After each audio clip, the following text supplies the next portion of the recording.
Okay, so this is a quick overview of the group security dashboard. What it is, in a nutshell, is it is an overview of all of the vulnerabilities inside all of the projects inside a group.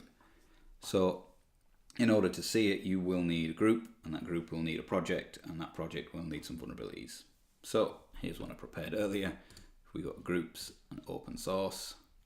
See, we've got one project inside this group, and that project has some dummy vulnerabilities inside it.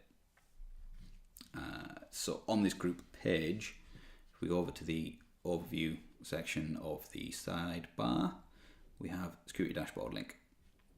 And clicking that, unsurprisingly, takes us to the group security dashboard.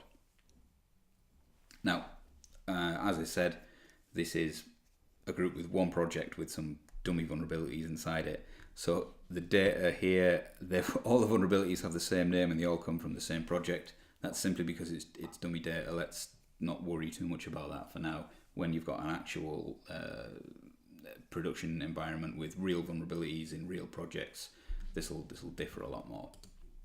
But let's not get into that just yet.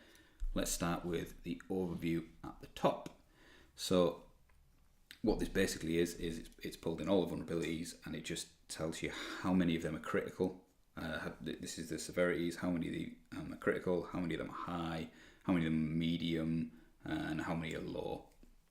We also have unknown on the end here, and there's a discussion around removing this, so this may or may not be there in the final version. We're not entirely sure yet, but it's there for now. Let's just ignore it. And then moving slightly down the page, you'll see we've got SAST here with 50 vulnerabilities inside it.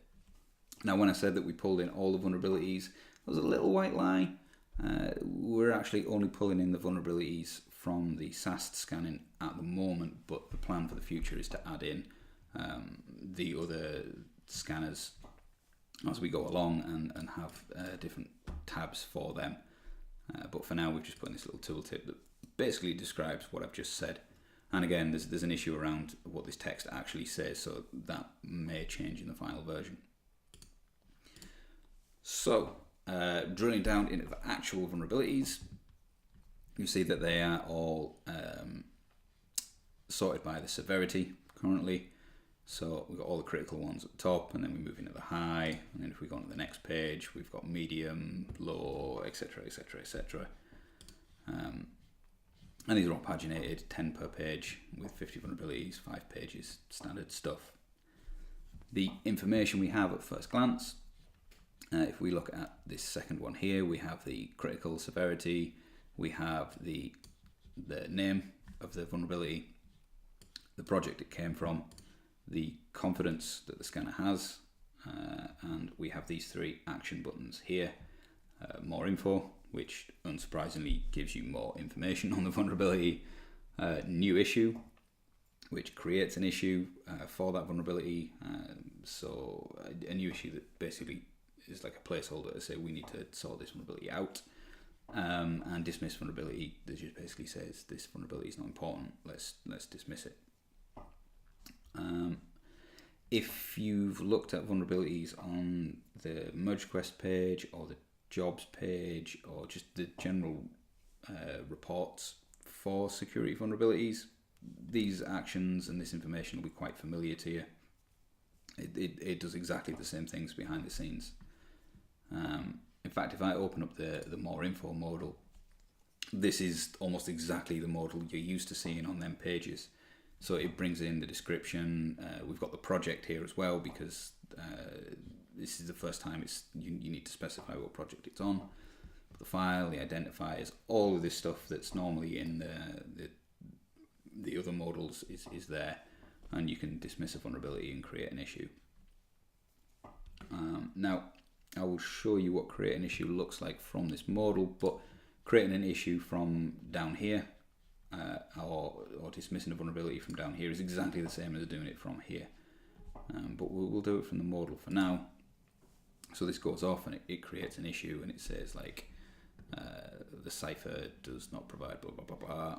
It brings in the description, the severity, the confidence, a possible solution, all this lovely stuff. Drops it in the description. You've got a new issue, you're away. And if we go back to the dashboard, you'll see that this second one now matches the first one, and it has a link. Now that is a link to the issue that we've just created.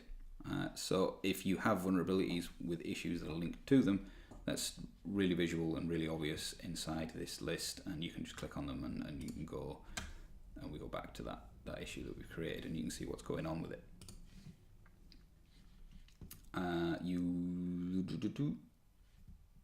You'll also notice that the new issue button has gone from these because we can no longer create a new issue. And inside the modal, new issue changes to view issue. The other thing we can do is we can dismiss vulnerabilities. Tooltips are currently a bit buggy on the front end, but that's an entirely separate issue. So we can dismiss them in line, dismiss a vulnerability, and we can see the styling is updated so that there's a line through the title. This indicates that it's been dismissed. There is an issue in currently to change this styling because it's not super obvious that that's what's just happened. So again, this will very likely look different in the release. But for now, a line through means it's dismissed. And we can see the dismiss button has changed to undo dismissal, and we can just undo that, and it's back to being a non-dismissed issue. And again, dismissing them here it goes away and it dismisses it properly. So everywhere else where you can dismiss and vulnerabilities will pick that up. That really is about it for the dashboard. There's been some thought put into mobile views as well, so you can see when you look at it on a smaller screen, all this rearranges so that it looks a bit easier to read than it would be if it was all squished together. And each vulnerability now gets its own little box that contains the severity, the vulnerability, the confidence, and these actions. And again, these actions work in exactly the same way as you would expect. So if we dismissed it, we can undo the dismissal, etc., etc. So that is the security dashboard.